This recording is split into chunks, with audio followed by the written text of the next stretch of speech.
2 Christmases ago, our whole family was in the car listening to Christmas music on the radio when a song came on called "Simply Having a Wonderful Christmas Time" by the Beatles. The girls grew to love it and would get excited every time it came on. I had 2 choices. 1, I could dismiss the interest, or 2, check out a few Beatles CDs from the library on the hunch that they'll enjoy it. A week or so later, we were at home listening to A Hard Day's Night, Eleanor Rigby, Yesterday. I could sense the first flutterings of Beatlemania in our house. We found pictures of them on the internet. We watched A Hard Day's Night. The obsession grew, and the next step was obvious. Check out a few biographies of the Beatles from the library. You may be thinking, but Angel, a Beatles obsession could lead to a total waste of time, and they could be doing more important things. Pop music? Are you kidding me? Imagine your son or daughter at the dinner table, sharing stories with you from the Beatles books she's reading. She tells you all about how John Lennon was mostly raised by his aunt and how it affected him emotionally. The day that a friend introduced John and Paul and they hit it off, disagreements they had along the way.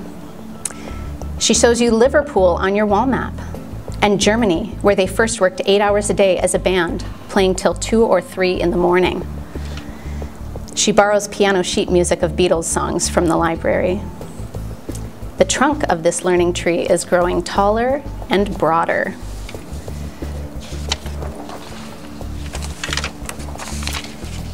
As her obsession with the Beatles grows, something else grows inside of her. The roots of curiosity, passion, a desire to develop her own talents, a change in her own character and worldview. She tells you that their music was so powerful that the Beatles influenced an entire generation, the young people of the 1960s. The 60s. When was that? You put a picture of the Beatles on your timeline. The 60s. What else happened in the 60s? John F. Kennedy, Martin Luther King Jr., Andy Warhol, the geodesic dome, Vietnam. Branches begin to grow from the trunk of your learning tree. Andy Warhol. Is painting a soup can really art? What is he trying to tell us? How did his art influence the thinking of the 60s? Or was it influenced by the thinking of the 60s? Let's paint. Did you know Andy Warhol created a portfolio of Martha Graham? She didn't start dancing until she was 18, and she's been called the Picasso of modern dance. What does that mean? Your children try to move their bodies like Martha, expressing ideas and emotions through dance.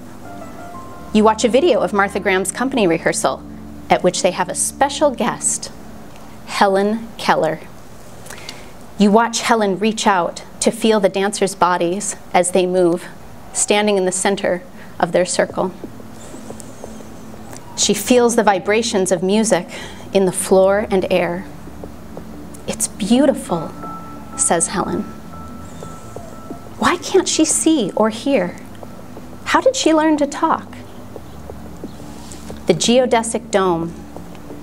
Buckminster Fuller, architect, futurist, developed the mathematics of the geodesic dome. How does it support itself? What is tensegrity? It's one of the most stable 3-dimensional shapes. Let's build one with toothpicks and clay. Did you know there's a geodesic dome on the South Pole? Who were the first people to visit the South Pole anyway? Martin Luther King Jr. Your whole family sits down to watch the black and white film footage of his epic speech. You are all moved by his words. I have a dream that my 4 little children will one day live in a nation where they will not be judged by the color of their skin, but by the content of their character. I have a dream today. You put a picture of him on the timeline.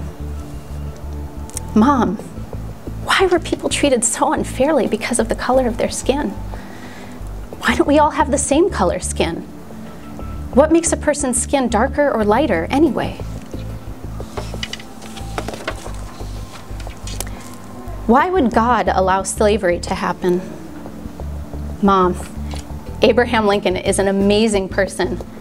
Did you know he grew up in a log cabin and was almost entirely self-educated?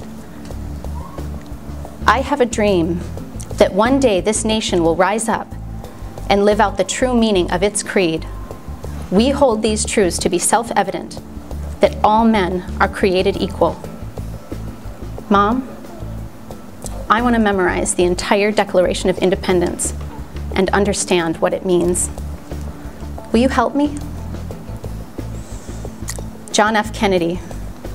You watch the grainy 8mm film footage of John F. Kennedy riding in a convertible with his sweetheart, Jackie, when suddenly he collapses against her shoulder.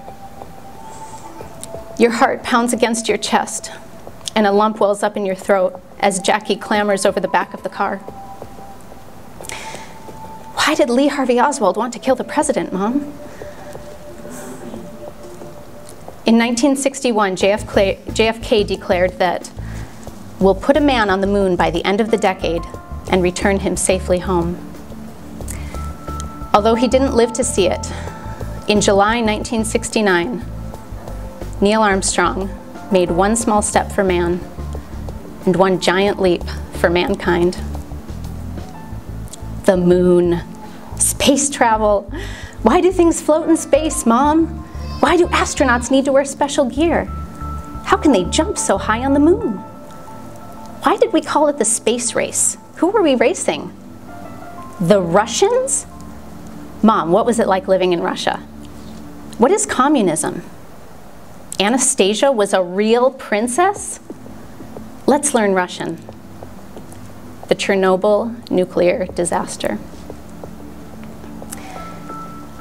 A learning tree. One of many we are perpetually growing in our family. All this from a song they like. You cannot predict what a seed of interest will grow into, just like Sofia Kovalevskaya had no idea that her love of poetry would grow into mathematics.